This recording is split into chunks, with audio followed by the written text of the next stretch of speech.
Hi hello welcome to my channel thoughts on food. So ఇవాళ Sunday video అంటేనే కొంచెం జోష్గా ఉంటుంది కదా, కొంచెం ఎనర్జీగా ఉంటుంది అనుకుంటాము.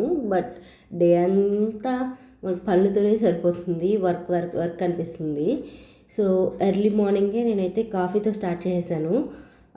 ఎప్పుడు రోజు తాగను కాఫీ, బట్ సండేస్ ఎక్స్క్యూజ్ చేస్తానన్నమాట.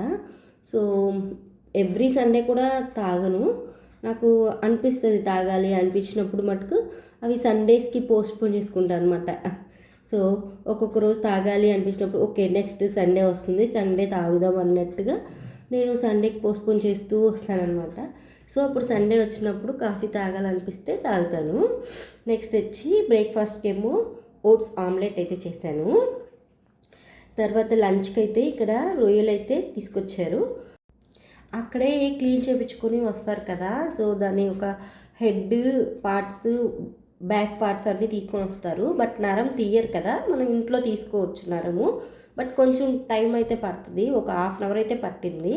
ఇవి క్లీన్ చేయించాక ఒక హాఫ్ కేజీ ఉంటాయి ఇవి. సో ఇవైతే నేను ఒక ప్యాన్లో వేసేసుకున్నాను, ఏమీ వేయలేదు, జస్ట్ ఉప్పు పసుపు వేసి మూత పెట్టేశాను. సో దాంట్లోనే మనకి వాటర్ వచ్చేసి ఆ వాటర్తోనే మనకి రొయ్యలు అనేది కుక్ అయిపోతాయి. సో నీళ్ళన్నీ వాడ్చుకునేదాకా మనం ఉంచుకోవాలి. వన్స్ నీళ్ళన్నీ ఇంకిపోయాక మనం ఆఫ్ చేసేసుకోవాలి.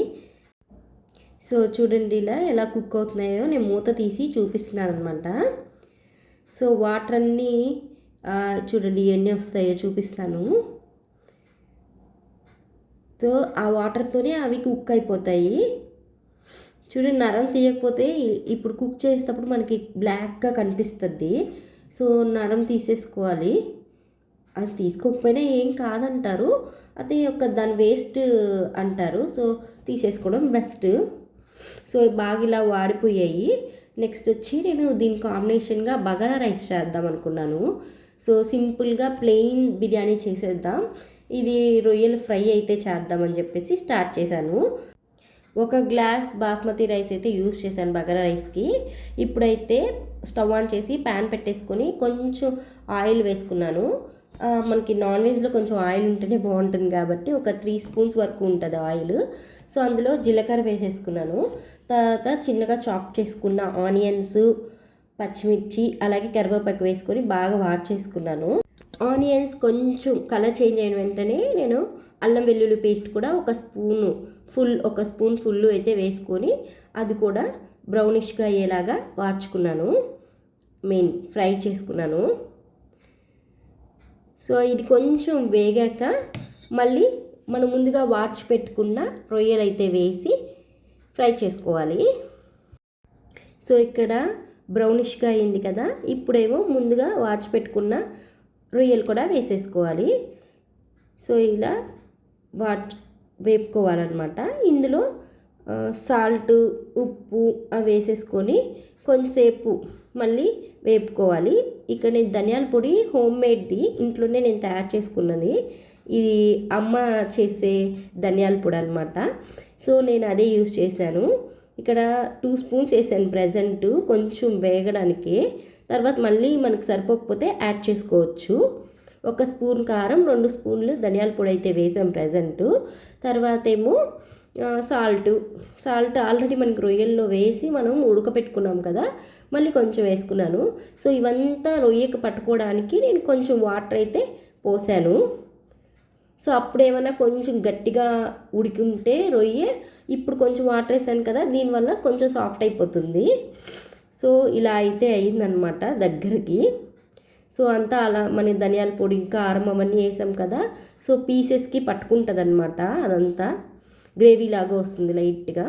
సో ఇంకొంచెం కారం సరిపోలేదని నేను 1 స్పూన్ కారం ఇంకొంచెం సాల్ట్ అయితే వేసి మళ్ళీ కలుపుకుంటున్నాను.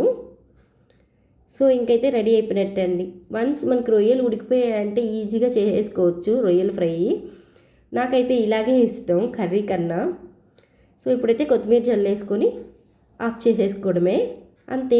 మన ఫ్రాన్స్ ఫ్రై రొయ్యల ఫ్రై అయితే రెడీ అయిపోయింది. నెక్స్ట్ ఒక కడాయి పెట్టేసుకొని ఆయిల్ పెట్టుకొని ఇది బగారా రైస్కి ప్రిపేర్ చేస్తున్నాను. సో నెయ్యి యూస్ చేస్తున్నాను అనమాట. కొంచెం ఆయిల్ కొంచెం నెయ్యి వేసాను. సో ఇవి హీట్ అయినాక జీడిపప్పు అయితే వేసాను. ఇవి కూడా కొంచెం ఫ్రై అయినాక కొంచెం సగం తీసేసుకుని నేను రొయ్యల పైన అయితే వేసేసాను, రొయ్యల ఫ్రై పైన. జీడిపప్పు కొంచెం బ్రౌనిష్ అయినాక హాఫ్ తీసేసాను, హాఫ్ తీసేసి రొయ్యలు ఫ్రై వేపుడు పైన అయితే వేసేసి ఆ తర్వాత నేను స్పైసెస్ అన్నీ, బిర్యానీకి స్పైసెస్ అన్నీ వేసేసాను. నేను బగారా రైస్ ప్రిపేర్ చేస్తున్నాను కదా అందుకని. సో అవి కూడా బాగా వేగిపోయాయి చూసారా, కొంచెం కొంచెం బాగా వేగాయి ఈ లోపల. సో తర్వాత ఆనియన్స్, పచ్చిమిర్చి, కరివేపాకు వేసేసి వేపేసాను. సో ఇవి కలర్ చేంజ్ అయిన వెంటనే ఒక స్పూన్ ఫుల్ అల్లం వెల్లుల్లి పేస్ట్ వేసి మరి కొంతసేపు వేపాను. సో ఇవి కూడా వేగాక నేను ఒక టమాటా వేసాను. సో ఆ టమాటా వేయడం క్లిప్ మిస్ అయింది, ఇదిగోండి టమాటా వేసాను. సో ఇందులో ఒక స్పూన్ సాల్ట్ అయితే వేస్తున్నాను. ఆ సాల్ట్ వేస్తే కొంచెం మనకి సాఫ్ట్ అవుతుంది టమాటా అని చెప్పేసి నేను సాల్ట్ వేసేసి మూత పెట్టేశాను. సో ఇప్పుడు కొంచెం టమాటా అవన్నీ మగ్గాక నెక్స్ట్ కొత్తిమీర, పుదీనా అవి వేసుకుందామని. సో చూసారా కొంచెం మగ్గింది, పుదీనా గుప్పెడు, ఒక గుప్పెడు కొత్తిమీర వేసి కొంచెంసేపు ఫ్రై చేశాను. జస్ట్ ఆకు ఫ్రై అయ్యే వరకే, ఎక్కువసేపు ఫ్రై చేయలేదు. సో ఇది ఆఫ్ చేసి పక్కన పెట్టేసుకున్నాను. నెక్స్ట్ నాకు బిర్యానీ చేసే కడాయి లేదండి, యాక్చువల్లీ పెద్దది ఉంది, అది కూడా అల్యూమినియంది, అది అమ్మిచ్చింది. సో ఇదేంటంటే ఒక 2 మెంబర్స్కి చేసుకునే అంత బిర్యానీ అయితే కడాయి లేదు. నాకు నాన్ స్టిక్ ఇష్టం లేదు, అలాగని అల్యూమినియం కూడా ఇష్టం లేదు. బట్ ఇది అయితే కుక్కర్, కరెంట్ కుక్కర్ అయితే అల్యూమినియమే, సో అదైతే వాడతాను. సో నేను కరెంట్ కుక్కర్లోనే ఇప్పుడైతే బగారా రైస్ చేసేస్తున్నాను. నాకు ఇంకేం కడాయిస్ లేవండి. ఏంటంటే కొన్ని నాన్ వెజ్కి సపరేట్ పెట్టేశాను, వాటిల్లోనే యూస్ చేస్తాను అనమాట నాన్ వెజ్. సో ఇప్పుడైతే కరెంట్ కుక్కర్ అయితే తీసుకున్నాను. దాంట్లో నేను 1 గ్లాస్ రైస్ తీసుకొని 1 గ్లాస్కి 2 గ్లాసెస్ వాటర్ అయితే వేసేసాను. అందులోనే కొంచెం సాల్ట్ వేసేసాను రుచికి సరిపడా. సో తర్వాత వేపుకున్న గ్రేవీ ఉంటుంది కదా, సో ఆ గ్రేవీ అంతా ఇందులో వేసేసాను. ఇందులో వేసేసి ఒకసారి కలిపేసి మూత పెట్టేశాను. ఇంకా ఆటోమేటిక్గా అదే అయిపోతుంది కదా, ఆన్ చేసేసాను అనమాట. సో అది అయిపోయాక మళ్ళీ నేను మూత ఓపెన్ చేసి చూపిస్తున్నాను. సో ఇలా అయ్యింది, బాగా వచ్చిందండి. అంటే అట్లని సాఫ్ట్గా అయిపోలేదు, అట్లని గింజలుగా అయిపోదు, మీడియంగా మన ఎలా బిర్యానీ ఉంటుందో అలాగే వచ్చింది 2 గ్లాసెస్ వేస్తే. సో రొయ్యల వేపుడుతో బగారా రైస్ అయితే ప్రిపేర్ చేసేసానమాట. సో నెక్స్ట్ ఈవినింగ్ బ్లాగ్ ఇది. ఈవినింగ్ ఇంక ఇంట్లోనే ఉంటున్నానని చెప్పేసి బయటికి అయితే వెళ్ళాము. ఇది ఒక చిన్న పార్క్ అండి, మా ఊర్లో ఉండేది. సో ఇక్కడ పార్క్ ఏంటంటే బాగా డెవలప్ చేస్తున్నారు ప్రజెంట్, బిఫోర్ అంతా డెవలప్ చేయలేదు, ఇప్పుడు మళ్ళీ డెవలప్ చేస్తున్నారు. సో సరదాగా వాకింగ్కి వెళ్ళినట్టు ఉంటుందని చెప్పేసి మేమైతే పార్క్కి వచ్చాము. ఇక్కడ సండే అయ్యేసరికి ఫుల్ రష్ ఉందండి. అంటే ఇక్కడ టికెట్ ఉంటుంది, టికెట్ చాలా తక్కువ, 10 రూపీసే పర్సన్కి. చిన్నపిల్లలకి అయితే అది కూడా లేదు, పెద్దవాళ్ళకే 10 రూపీస్ అనమాట. సో 10 రూపీస్ సండే వర్తబుల్ అండి. సో 10 రూపీస్ పే చేసి మేమైతే టికెట్ తీసుకొని లోపలికి వచ్చేసాం అనమాట. సరదాగా వాకింగ్గా ఉంటుంది. వారం అంతా మనం ఏదో ఒకటి పనులు చేసుకొని స్ట్రెస్గా ఉన్న వాళ్ళకి ఈ వీకెండ్ ఇలా ప్లాన్ చేసుకుని ఒక చిన్న పార్క్కి వెళ్ళి అలా వాక్ చేస్తే చాలా బాగా అనిపించింది. సో ఇదన్నమాట. ఇక్కడికి వెళ్ళొచ్చండి, కానీ అక్కడ తాళం వేసేసారు. ఇప్పుడు ప్రజెంట్ వర్క్ చేస్తున్నట్టున్నారు. సో చాలామంది అవతల వైపు వెళ్ళారు అది దూకేసి, బట్ నేనైతే సాహసం చేయలేదు, ఎందుకులే వాళ్ళు తాళం వేశారు కదా, మనం రూల్స్ని బ్రేక్ చేయకూడదు అని చెప్పేసి. సో ఇంకైతే వాక్ చేస్తూ ఉన్నాం అనమాట. ఇక్కడ బాగా అనిపించింది, అందుకే క్లిప్ తీశాను. ఇదైతే చెట్టు కొయ్యతోనే అలా చేశారు సిట్టింగ్కి, సో బాగా అనిపించింది. నెక్స్ట్ వచ్చేసి ఈ కర్వ్ బ్రిడ్జ్ అండి. ఈ కర్వ్ బ్రిడ్జ్ దాటితే అక్కడ మష్రూమ్ టైప్లో మనకి ఒకటి కట్టారు, బాగుంది చూడ్డానికి. సో అక్కడికి కూడా వెళ్ళాను అనమాట. ఇదంతా కూడా పార్క్లోనే. సో చెట్లు అవన్నీ బాగా పెంచుతున్నారు, చుట్టూ టెంకాయ చెట్లే, టెంకాయ చెట్లు అంటే కొంతమందికి అర్థం కాదు, కొబ్బరి చెట్లు. సో చుట్టూ ఒక సర్కిల్ అంతా తిప్పారనమాట కెమెరాతో.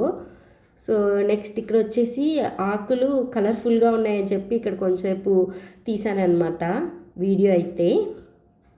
అప్పుడే ఇంకా 6 అయింది, లైట్స్ ఆన్ చేశారు. నేను వెళ్ళింది ఒక 5:15 అలా వెళ్ళుంటాను. కొంతసేపు రిలాక్స్ అయ్యి కొంతసేపు అలా వాక్ చేస్తూ ఉండేసరికి 6 అయింది. వాళ్ళు లైట్స్ కూడా ఆన్ చేసేసారు. సో 6కి ముందే ఆన్ చేస్తారు కదా, ఇప్పుడైతే త్వరగానే ఎర్లీగానే చీకటి పడిపోతుంది. 5:30కి ఆన్ చేసినట్టున్నారు.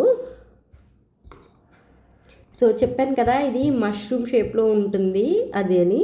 సో అక్కడైతే చాలామంది ఫొటోస్ దిగుతూ ఉన్నారు. నేనైతే దిగలేదులేండి, బట్ చూపిస్తున్నాను. తర్వాత ఇంకా ఈ కరువు బ్రిడ్జ్ దాటేసి నెక్స్ట్ ఇంకొంచెం ముందుకు వెళ్తాము. అక్కడంతా ప్లే ఏరియా అండి, చిన్నపిల్లలందరూ స్లైడర్స్ అవన్నీ ఉన్నాయన్నమాట. ఇప్పుడు చూపిస్తుంది కూడా వుడ్తోనే చేశారు. అది మనం స్లైడ్ చేస్తాం కదా పైనుంచి కిందకి, సో అది కూడా వుడ్డే అనమాట. ఇంకా అటు సైడ్ రష్ ఉందని చెప్పేసి నేను వెళ్ళలేదు. చూసారా, చిన్నపిల్లలే ఎక్కువ వస్తారు. అలా సండే సరదాగా పిల్లలతో వచ్చి హ్యాపీగా గేమ్స్ ఆడిపించి వెళ్తున్నారనమాట. బాగుండింది. సో పార్క్ అంతా ఒక సర్కిల్ వేసేసి ఇంకా స్టార్టింగ్కి వచ్చేసాము. సో ఇంకా వెళ్ళిపోతున్నాం అనమాట. కొంతసేపు రిలాక్స్ అయ్యి కూర్చొని సరదాగా ఉండేసి ఇంకా వెళ్ళిపోతున్నాము. సో స్టార్టింగ్లో ఇది చూపించాను, అప్పుడు ఫౌంటైన్ ఆన్ చేయలేదు, వాటర్ ఫౌంటైన్. నెక్స్ట్ ఇంకా నైట్ అయ్యేసరికి వాళ్ళు లైట్స్ ఫౌంటైన్ ఆన్ చేశారనమాట. ఇదేమో పార్క్ స్టార్టింగ్లో ఇలా పెట్టారు క్రిస్మస్కి అనుకుంటా. సో అది కూడా ఒక క్లిప్ తీసాను అనమాట. లైటింగ్స్తో బాగుంది, కలర్ఫుల్గా అనిపించింది. ఇంకా అయితే ఇంటికి వెళ్ళిపోయాం అనమాట. సో అదండి వ్లాగ్. మీకు వ్లాగ్ నచ్చితే నా వ్లాగ్ని లైక్ చేయండి, అలాగే ఛానల్ సబ్స్క్రైబ్ చేసుకోండి. Thank you so much.